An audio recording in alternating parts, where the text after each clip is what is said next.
أعوذ بالله من الشيطان الرجيم بسم الله الرحمن الرحيم تبارك الذي بيده الملك وهو على كل شيء قدير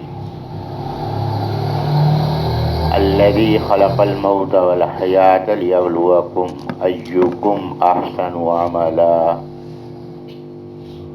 وهو العزيز الغفور الذي خلق سبع سماوات طباقا ما ترى في خلق الرحمن من تفاوت فارجع البصر هل ترى من فطور ثم ارجع البصر كرتين ينقلب إليك البصر خاسئا وهو حسير صدق اللہ العظیم. اعوذ باللہ، میں پناہ میں آتا ہوں اللہ کی، من الشیطان الرجیم، نہایت مردود شیطان سے. بسم اللہ، اللہ کے نام کے ساتھ، الرحمن جو بے حد مہربان ہے، الرحیم نہایت رحم والا ہے. اس سورت کا نام سورۃ الملک ہے کہ اس کی پہلی آیت میں یہ لفظ موجود ہے. ایک ہے ملک، ایک ہے ملکوت. جسموں پر حکومت کو ملک کہتے ہیں اور روحوں پر حکومت کو ملکوت کہتے ہیں. سورہ یاسین کے آخر میں اللہ تبارک و تعالی نے اپنی حکومت روحوں پر بیان فرمائی، ملکوت کا لفظ استعمال فرمایا، اور یہاں اللہ تبارک و تعالی نے ملک کا لفظ استعمال فرمایا کہ روحوں پہ حکومت بھی اللہ ہی کی ہے اور اجسام پر حکومت بھی اللہ ہی کی ہے. اس سورت کے کچھ اور نام بھی آئے ہیں. ایک نام اس کا مانعہ ہے، میم الف نون عین ہے. مانعہ روکنے والی، قبر کے عذاب کو یہ روکنے والی صورت ہے، اس لیے صورت کا نام سورۃ المانعہ ہے. ایک نام اس کا جو آیا ہے وہ ہے منجیہ، میم نون جیم یہ ہے. منجیہ نجات دینے والی، بچانے والی، جہنم کے عذاب سے بچانے والی. اور ایک نام اس کا آیا ہے واقعہ، واو الف قاف یہ ہے. ایک ہے واقعہ، قاف عین ہے، وہ سورۃ الواقعہ. دوسری ہے اس کے معنی ہے ایک چیز وجود میں آنے والی. لیکن یہاں واقعہ واو الف قاف یہ ہے، اس کے معنی ہے بچانے والی، وقع سے. یہ انسان کو آفات سے، مصائب سے، آخرت کے عذاب سے بچانے والی صورت ہے. تو یہ چار نام اس کے بیان کیے گئے ہیں: سورۃ الملک، سورۃ المانعہ، سورۃ المنجیہ اور سورۃ الواقعہ.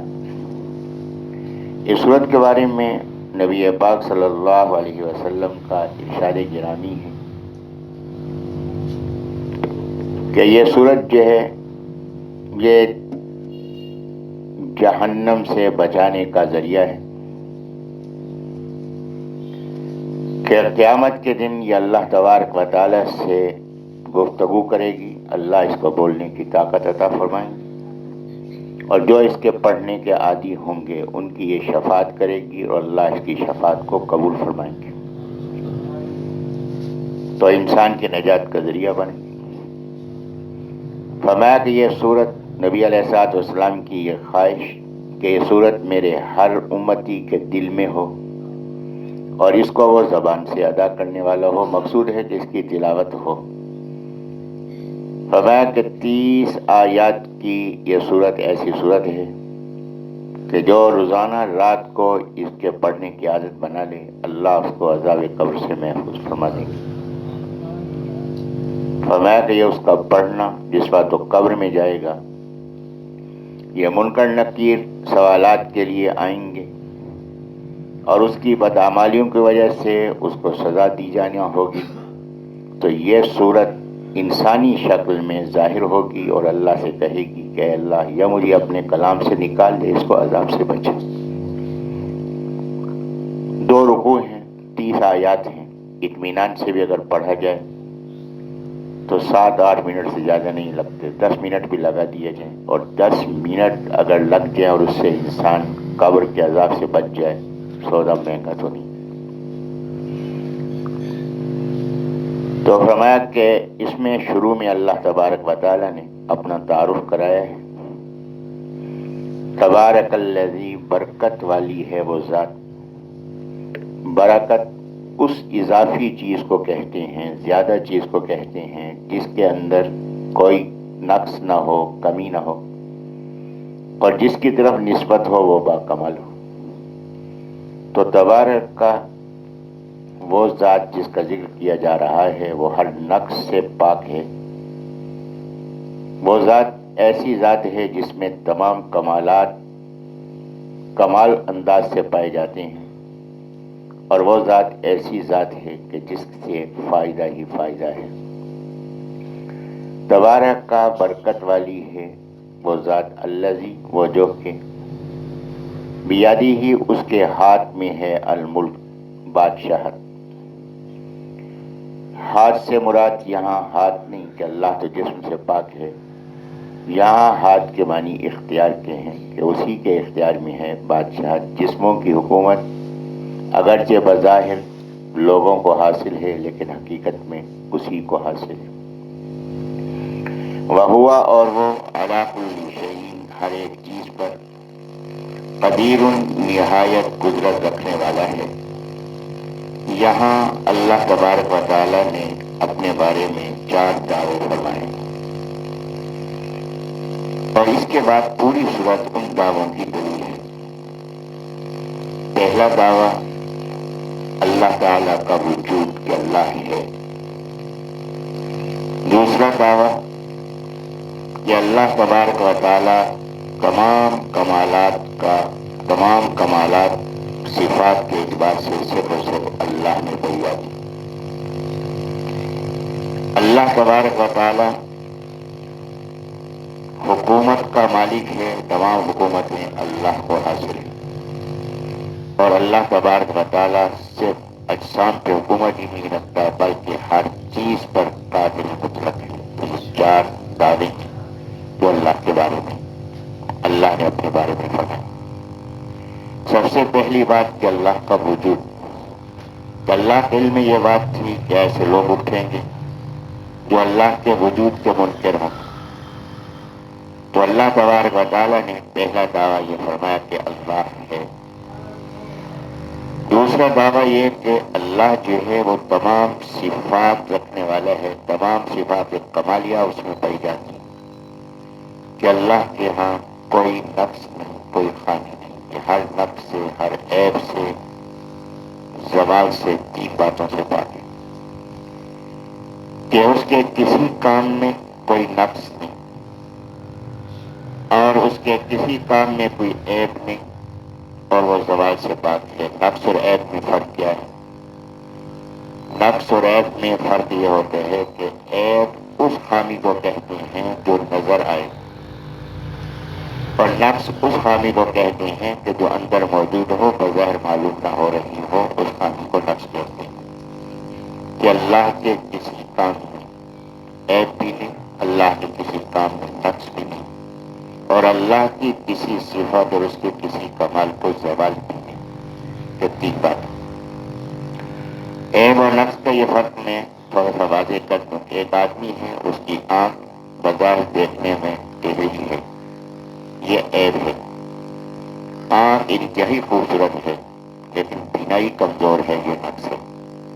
تو اللہ تبارک و تعالیٰ کے ہر کام، اللہ تعالیٰ کا ہر کام عیب سے پاک، نقص سے پاک، ظاہری خامی بھی نہیں اور اس کے اندر مانوی خامی بھی نہیں، اور اللہ کی صفت ایسی صفت ہے کہ اس کو زوال بھی نہیں۔ تو اللہ تبارک و تعالیٰ نے یہاں اپنے وجود کا دعویٰ فرمایا، اللہ تبارک و تعالیٰ نے یہاں اپنی صفات کا دعویٰ فرمایا، اللہ تبارک و تعالیٰ نے یہاں اپنی حکومت کا دعویٰ فرمایا، اور اللہ تعالیٰ نے یہاں اپنی قدرت کا دعویٰ فرمایا۔ 4 دعوے ہیں اور باقی پوری صورت جو ہے ان دعووں کی دلیل ہے۔ فرمایا کہ اللہ وہ جس نے خلق الموت پیدا کیا موت کو، والحیات اور زندگی کو، لیبلوکم تاکہ وہ آزمائے تمہیں، ایکم تم میں سے کون ہے احسن زیادہ بہتر عمل کے لحاظ سے۔ تو یہاں اللہ تعالیٰ نے فرمایا کہ اللہ وہ ہے جس نے موت اور زندگی کو پیدا کیا۔ موت کیا ہے اور زندگی کیا ہے؟ موت کے انسان کے بارے میں اللہ تعالیٰ نے سورۃ البقرہ میں فرمایا، کیف تکفرون تم کیسے انکار کرتے ہو، کیف تکفرون باللہ اللہ کا انکار کیسے کرتے ہو، وکنتم امواتا ثم احیاکم ثم یمیتکم ثم یحییکم ثم الیہ ترجعون۔ کہ تم اللہ کا انکار کیسے کرتے ہو کہ تم مردہ تھے، اللہ نے تمہیں زندگی دی، پھر اللہ تمہیں موت دے گا، پھر اللہ تمہیں زندہ کرے گا، پھر اس کی طرف تم لٹائے جاؤ گے۔ یہ مختلف مراحل بیان فرمائے۔ پہلا مرحلہ موت، موت پہلی ہے کہ موت کیا ہے، یہ عدم کہ انسان کا وجود موت ہے۔ اس کے بعد انسان کا وجود ہے کس شکل میں، پانی کی بوند کی شکل میں، اس سے پہلے غذا کی شکل میں، اس سے پہلے دنیا کے اندر اس کے اجزاء بکھرے ہوئے۔ یہ موت کی کیفیت ہے، اجزاء بکھرے ہوئے ہیں، اللہ نے ان اجزاء کو غذا کی شکل میں جمع فرمایا، پھر اس غذا کو پانی کی بوند کی شکل دی، پانی کی بوند ماں کے پیٹ کے اندر منتقل ہوئی، اب اس کے بعد وہ خون بنا، بس جمع ہوا خون بنا، جمع ہوا خون، اس کے بعد یہ مختلف مراحل سے گزرتا ہوا پھر انسان کا وجود بنا، جسم بنا۔ یہ ساری موت کی کیفیات ہیں جو چل رہی ہیں، پھر اس کے اندر روح داخل ہوئی، اب زندگی پیدا ہوئی۔ تو فرمایا کہ یہ موت کی جتنی کیفیات ہیں یہ سب کس کی پیدا کرتا ہے، یہ اللہ کی پیدا کرتا ہے۔ اور فرمایا کہ یہ زندگی کس نے عطا فرمائی، زندگی عطا کرنے والا بھی وہی ہے۔ جتنے مراحل ہیں کیا خود بخود وجود میں آ گئے؟ نہیں، کسی ذات نے یہ مراحل طے کرائے ہیں، اسی ذات کو اللہ کہتے ہیں۔ یہ اللہ کے وجود کی دلیل ہے، موت بھی اللہ کے وجود کی دلیل، زندگی بھی اللہ کے وجود کی دلیل ہے۔ تو اللہ تبارک و تعالیٰ نے موت اور زندگی کو پیدا فرمایا۔ موت کا ذکر پہلے فرمایا کہ یہ مراحل پہلے ہیں اور زندگی بعد میں عطا کی، پھر زندگی کے بعد موت۔ نبی علیہ السلام نے یہ بات ارشاد فرمائی کہ موت واعظ ہے، سب سے بڑا واعظ موت ہے، اور زندگی تو یہ ذریعہ ہے اس کا، اس واعظ کا کہ موت سب سے بڑا واعظ ہے، کہ انسان کو نصیحت کرتی ہے یہ موت کہ تو نے فنا ہونا ہے۔ جب تو نے فنا ہونا ہے تو تو بے مقصد پیدا نہیں ہوا، فنا ہونے کے بعد تو نے اگلے مرحلے میں اللہ کے حضور پیش ہونا ہے۔ جب پیش ہونا ہے تو اپنی آخرت کی زندگی کو تو نے سنوارنا ہے۔ تو یہ سنوارنا ہے کون سی زندگی میں؟ یہ سنوارنا ہے دنیا کی زندگی میں۔ تو انسان کی زندگیاں دو ہیں، ایک زندگی وہ ہے جو عارضی ہے، فنا ہونے والی ہے، یہ زندگی دنیا کی زندگی ہے۔ ایک زندگی ہے جو باقی رہنے والی ہے، وہ زندگی آخرت کی زندگی ہے۔ دنیا کی زندگی یہ آخرت کی زندگی بنانے کا موقع اور محل ہے، اور آخرت کی زندگی انجام ہے۔ تو نتیجہ ہے آخرت کی زندگی، اور دنیا کی زندگی یہ عمل کا مقام ہے۔ تو موت نصیحت کر رہی ہے انسان کو، واعظ کر رہی ہے جب یہ موت انسان کو واز کر رہی ہے تو اس واز کا نتیجہ کیا یہ شرط ہے کہ تم اپنے آپ کو سنوارو اور اپنی آخرت کی زندگی کو بناؤ. اب آخرت کو زندگی بنانے کا ظرف، موقع، محل، جگہ کون سی ہے؟ یہ دنیا کی زندگی ہے. فرمایا کہ اللہ تبارک و تعالیٰ کا یہ کرم اور احسان ہے کہ اس نے تمہیں دنیا کی زندگی عطا فرمائی تاکہ تم اس کے ذریعے سے اپنی آخرت کو سنوار لو. تو میں عرض کر رہا تھا کہ حضرت عمار بن یاسر رضی اللہ عنہ سے روایت ہے، نبی علیہ الصلوۃ والسلام نے فرمایا کہ سب سے بڑا باعث موت ہے اور سب سے بڑی دولت ایمان ہے. سب سے بڑا باعث موت ہے اور سب سے بڑی دولت ایمان ہے، اور اس کو ایمان کی دولت نصیب ہو گئی اس جیسا خوش نصیب بھی ہو نہیں سکتا. حضرت ابو درداء رضی اللہ عنہ، جن کو پہلا حکیم الامت کہا جاتا ہے، کہ اللہ نے حکمت عطا فرمائی تھی. حکمت سے مراد دانائی ہے، اور یہ علاج کرنے والے کو بھی حکیم اس لیے کہتے ہیں کہ اس کو ہم دانا سمجھتے ہیں کہ یہ بیماری کو سمجھتا ہے اور اس کا علاج کرتا ہے. بدلنا حکیم جیسے نہیں تو دانا ہے، دانا جاننے والا. حضرت ابو درداء رضی اللہ عنہ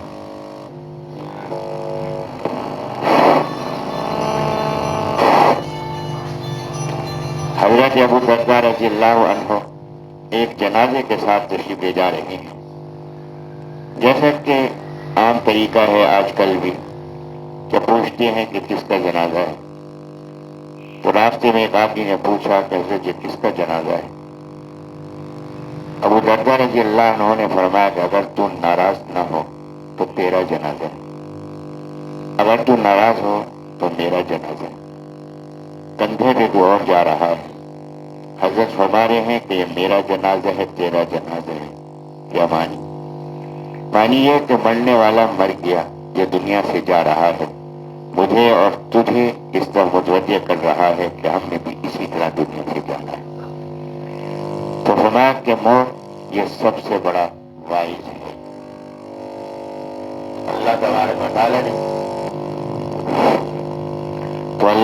و تعالیٰ نے یہاں موت کا ذکر پہلے فرمایا اور اس کے بعد زندگی کا ذکر فرمایا. بنیادی بات یہ ہے کہ موت باعث ہے، اور یہ نصیحت پہ عمل کہاں ہوگا؟ دنیا کی زندگی میں ہوگا. فرمایا کہ لیبلوکم، یہ موت اور زندگی کا نظام اللہ نے کیوں قائم کیا ہے؟ اور یہاں یہ بات بھی عرض کرتا چلوں کہ زندگی 4 قسم کی ہے، کہ زندگی 4 قسم کی ہے. ایک زندگی انسانی زندگی، ایک زندگی حیوانی زندگی، ایک زندگی نباتاتی زندگی، ایک زندگی جمادی زندگی. کہ وہ مخلوقات جو انسان کو نظر آتی ہیں وہ 4 قسم کی ہیں. زمینی مخلوقات جو انسان کو نظر آتی ہیں وہ 4 قسم کی. انسان ہے، حیوان ہے، نباتات ہیں، جمادات ہیں. یہ 4 قسم کی چیزیں ہیں جو مخلوق ہیں. 4 قسم. جمادات جو میری اور آپ کی نظر میں بے جان ہے، لیکن اللہ تبارک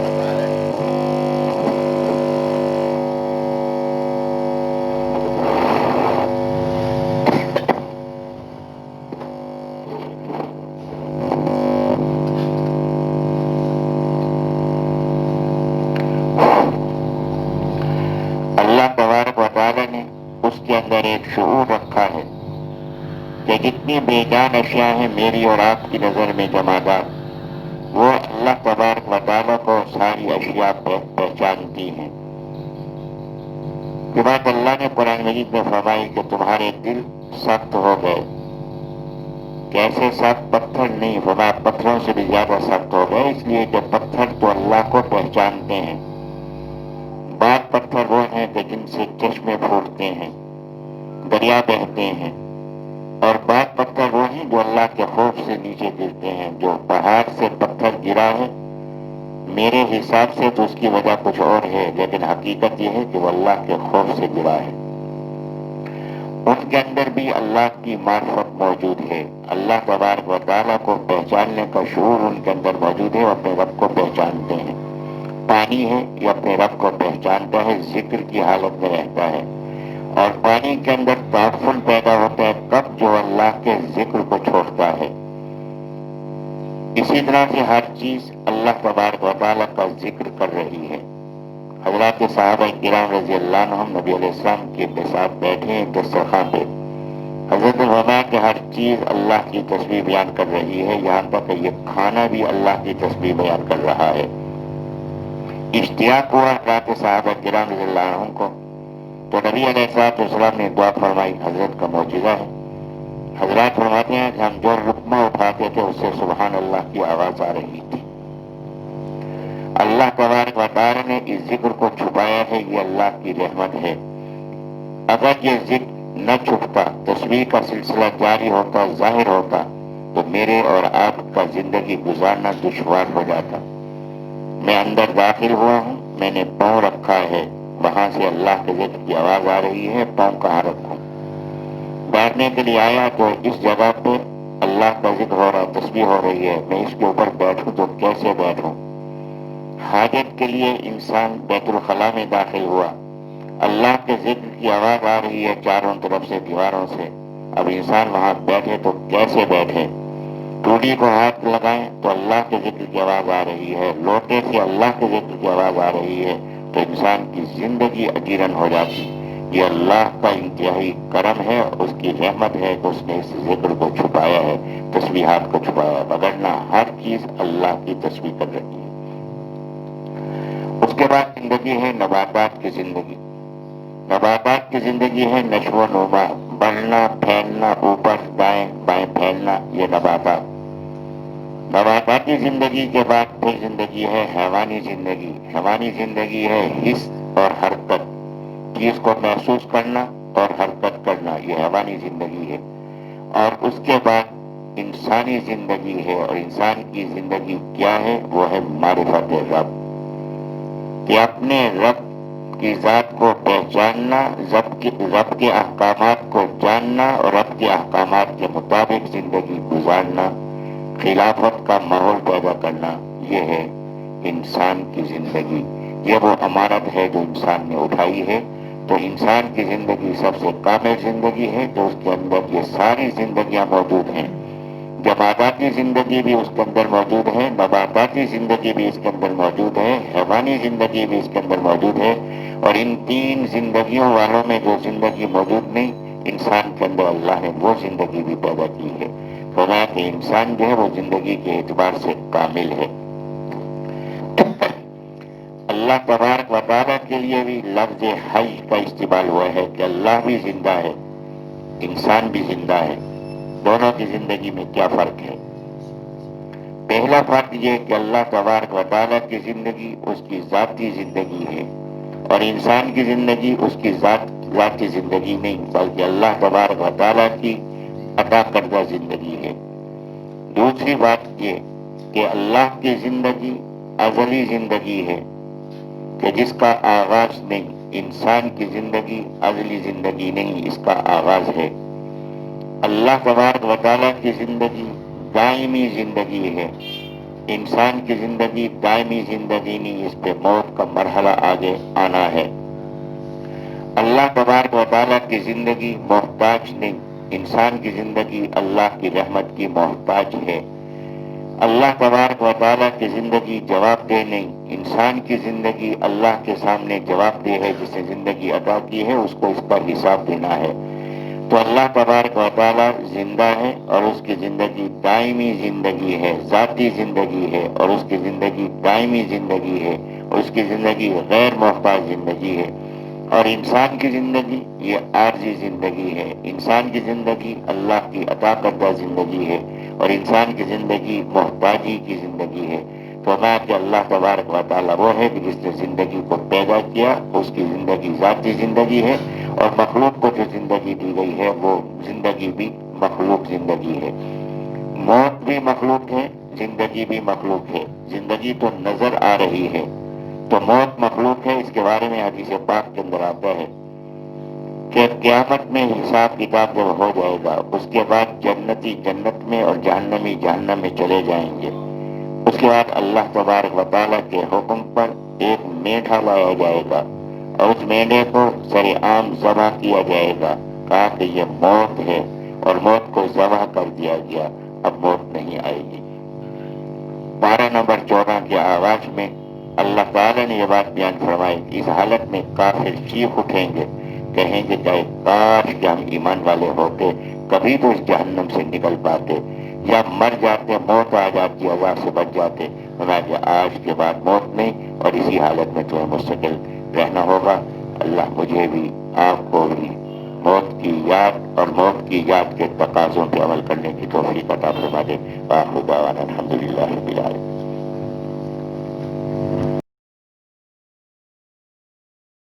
يبلوكم أيكم أحسن عملا وهو العزيز الغفور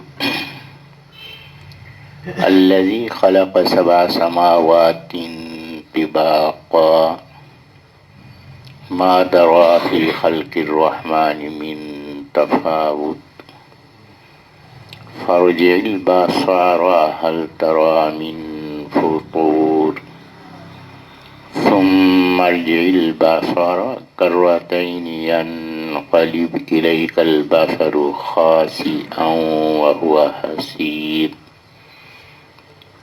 صدق اللہ العظیم.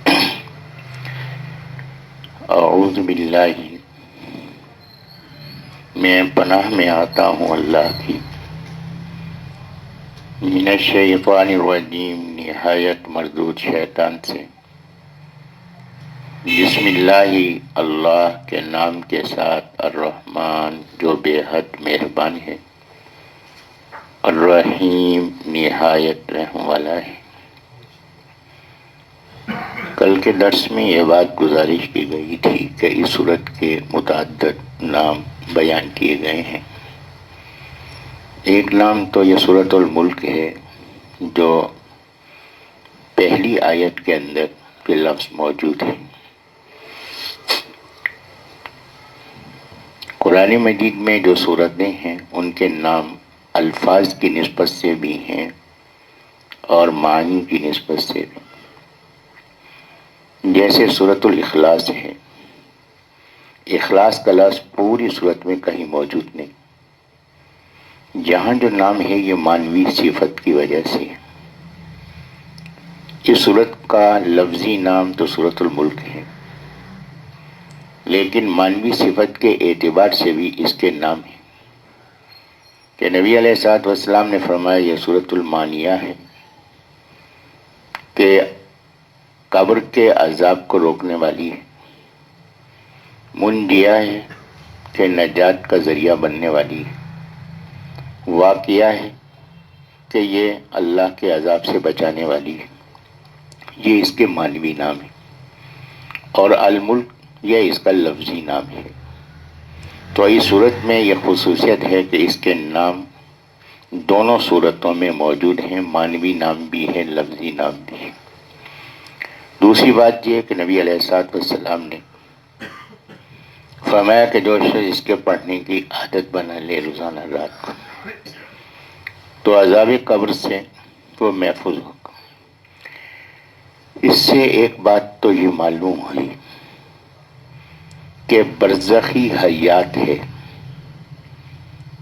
کہ آج جو فتنے پائے جاتے ہیں ان فتنوں میں ایک فتنہ یہ بھی ہے کہ مرنے کے بعد انسان کی روح اور جسم کا تعلق ختم ہو جاتا ہے.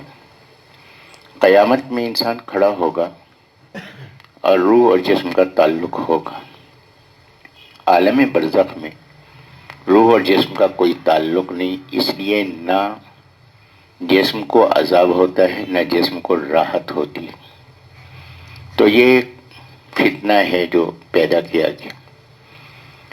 قیامت کے بارے میں بھی جو نظریات ہیں، پارہ نمبر 30 کی پہلی سورت کے شروع میں اللہ نے ان کی طرف اشارہ فرمایا.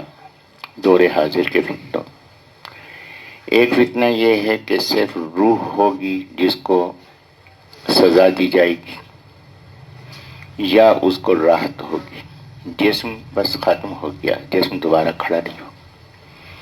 ایک گروہ وہ ہے جس کا کہنا ہے کہ قیامت نام کی کوئی چیز ہے ہی نہیں، دوبارہ زندگی ہو ہی نہیں سکتی، ناممکن۔ اگر یہ ممکن ہے تو جو مردہ ہیں ان مردوں میں نبی علیہ السلام سے ان کا حضرت کسی کو زندہ کر کے دکھاتے ہیں۔ تو ایک گروہ وہ ہے جس کا کہنا ہے کہ بس موت فنا ہے، دوسری زندگی ہے ہی نہیں۔ ایک گروہ وہ ہے جو کہتے ہیں کہ دوسری زندگی تو ہے، لیکن وہ روح اور جسم کے تعلق والی نہیں۔ جسم فنا ہوتا ہے، روح فنا نہیں ہوتی، روح باقی ہے، تو حساب کتاب روح کا ہوگا، سزا جزا بھی روح کی ہوگی۔ ایک گروہ وہ ہے جو کہتے ہیں کہ روح اور جسم کا تعلق ہوگا، جزا اور سزا کے فیصلے بھی ہوں گے، لیکن یہ ہے کہ جہنم میں جو ڈالے جائیں گے وہ ہمیشہ کے لیے نہیں، جنتی ہمیشہ والے ہوں گے، جہنمی ہمیشہ والے نہیں، بلکہ جہنم سے انجام کار وہ بھی جو کافر اور مشرک ہیں ان کو بھی نکال کے جنت میں داخل کر دیا جائے گا۔ یہ تینوں نظریے باطل نظریے۔ صحیح نظریہ وہی ہے جو نبی علیہ السلام نے بیان فرمایا اور حضرات صحابہ کرام رضی اللہ عنہم نے حضرت سے حاصل کر کے امت میں منتقل کیا کہ جسم اور روح دونوں کا حساب ہوگا اور دونوں کو راحت ہوگی، دونوں کو عذاب ہوگا۔ حضرت عبداللہ بن عباس رضی اللہ عنہ سے کسی نے یہ سوال کیا تو حضرت نے اس کا جواب دیا، فرمایا کہ روح کو عذاب ہوگا یا جسم کو؟ حضرت نے ایک مثال بیان فرمایا کہ ایک آدمی ہے وہ اپاہج ہے، مفلوج ہے، حرکت نہیں کر سکتا۔ دوسرا آدمی ہے جو نابینا ہے، جسم اس کا باقی صحیح ہے، صرف بینائی نہیں ہے۔ دونوں نے ارادہ کیا کہ ہم چوری کریں، تو اپاہج نے اندھے سے کہا کہ مجھے اٹھا لے، میں تجھے راستہ بتاتا۔ وہ راستہ بتاتا چلا، اس مقام پہ پہنچے جہاں سے چیز چرانی تھی، تو لہذا جو مفلوج تھا اس نے بتایا کہ چیز ہے، تو اندھے نے آگے ہاتھ بڑھا کے اس چیز کو اٹھا لی۔ موقع پہ پکڑے گئے تو حضرت نے پوچھا کہ سزا اندھے کو ہوگی یا سزا اپاہج کو ہوگی؟ جواب دینے والے نے جواب دیا کہ سزا تو دونوں کو ہوگی، کہ دونوں مجرم ہیں۔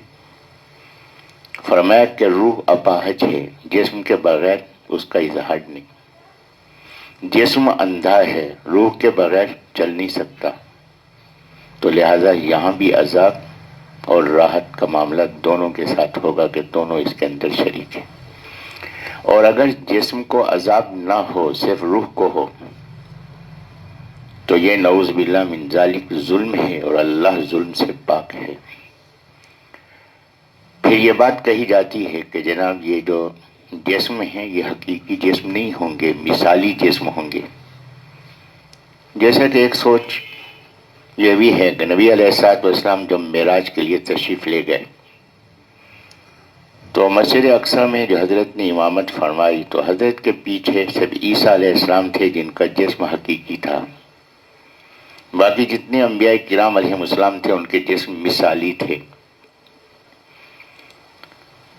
اگر ان انبیاء علیہ السلام کے جسم مثالی مانے جائیں تو نبی علیہ الصلوۃ والسلام کی امامت نعوذ باللہ من ذالک ناقص ہو جائے گی۔ کیسے؟ کہ حضرت کی روح حقیقی، پیچھے انبیاء کرام علیہ السلام کی روحیں حقیقی، تو حضرت کی روح امام ہوئی انبیاء علیہ السلام کی روحوں کی۔ نبی علیہ السلام کا جسم حقیقی اور انبیاء علیہ السلام کے جسم مثالی، حقیقی جسموں نے حضرت کے حقیقی جسم کی اقتدار نہیں کی تو حضرت کی امامت ناقص ہو گئی۔ تو نبی علیہ الصلوۃ والسلام میں کوئی چیز نقص والی نہیں، تو نبی علیہ الصلوۃ والسلام کی صفات کے کامل ہونے کا تقاضا ہے کہ جیسے حضرت کا اپنا جسم مبارک حقیقی تھا، پیچھے انبیاء علیہ السلام کے اجسام بھی حقیقی ہونے چاہیے تو امامت کامل ہوگی۔ تو میں یہ بات گزارش کر رہا تھا کہ نبی علیہ الصلوۃ والسلام کی اس ارشاد گرامی سے کہ سورۃ الملک قبر کے عذاب سے بچانے والی ہے، اس سے برزخی حیات بھی ثابت ہو رہی ہے کہ اگر برزخی حیات نہیں، عالم برزخ میں روح اور جسم کا تعلق نہیں تو عذاب کیسا؟ جسم تو روح کے بغیر عذاب کو محسوس کر ہی نہیں سکتا، تو جسم عذاب محسوس کرے گا کب؟ جب روح سے اس کا تعلق ہوگا۔ تو لہذا روح سے تعلق کا ہونا ضروری ہے، اور روح اور جسم کا تعلق ہونا اسی کو حیات کہتے ہیں۔ تو برزخ میں فنا نہیں، برزخ میں حیات ہے۔ نبی علیہ الصلوۃ والسلام غزوہ بدر کا موقع ہے۔ نبی علیہ الصلوۃ والسلام سے پوچھا گیا کہ حضرت جو مقتول ہوئے ہیں کافر، ان کا کیا کیا جائے؟ حضرت نے نہیں فرمایا کہ ان کا جسم ٹکڑے ٹکڑے کرو، نہیں، حضرت نے فرمایا کہ ان کے اجسام کو کسی گڑھے میں ڈال دو۔ ایک پرانا کنواں جس کا پانی خشک ہو چکا تھا، اس میں ان افراد کو ڈالا گیا، 27 افراد جو بڑے بڑے تھے اس کے اندر ڈالے گئے، ابو جہل بھی، عتبہ بھی، شیبہ بھی، یہ اس میں ڈالے گئے، باقیوں کو دوسری جگہ دفن کیا گیا۔ نبی علیہ السلام تشریف لائے اس کنویں کے کنارے پہ، حضرت نے خطاب فرمایا کہ اے ابو جہل، اے عتبہ، اے شیبہ، اب تمہیں معلوم ہو رہا ہوگا کہ جو بات میں تم سے کہتا تھا وہ یہ سچ تھی، کہ عذاب تم پہ ہو رہا ہے۔ حضرت عمر رضی اللہ عنہ ساتھ کھڑے تھے۔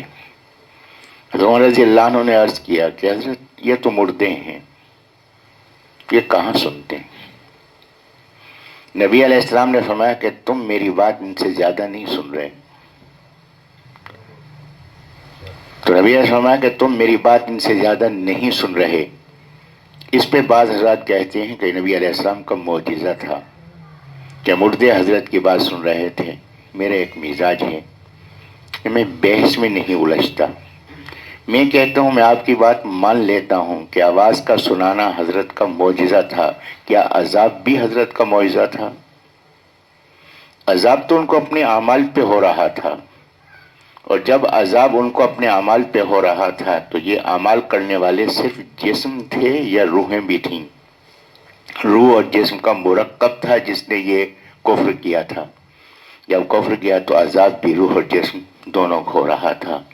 اور دوسری بات جو یہاں قابل غور ہے کہ نبی علیہ السلام وہاں گفتگو فرما رہے تھے جہاں روحیں ہیں، حضرت وہاں گفتگو فرما رہے تھے جہاں اجسام ہیں، تو معلوم ہوا کہ روح اور جسم کا تعلق ہوتا ہے۔ تعلق کی نوعیت کیا ہے یہ اللہ کے علم میں ہے۔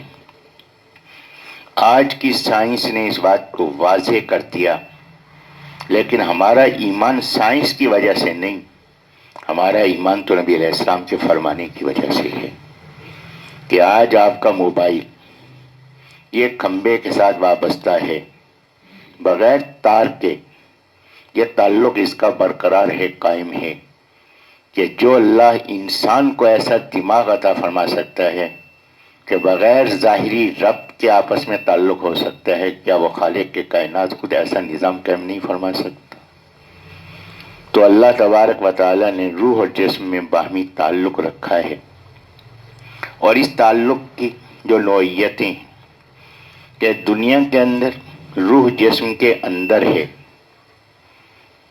روح جسم کے اندر ہے، تکلیف اور راحت براہ راست جسم کو ہوتی ہے، روح اس کو محسوس کرتی ہے۔ آپ تشریف لے جا رہے ہیں، کانٹا چبھا پاؤں میں، کانٹا کہاں چبھا ہے؟ جسم میں چبھا ہے۔ آنسو کہاں سے ٹپکا ہے؟ آنکھ سے ٹپکا ہے۔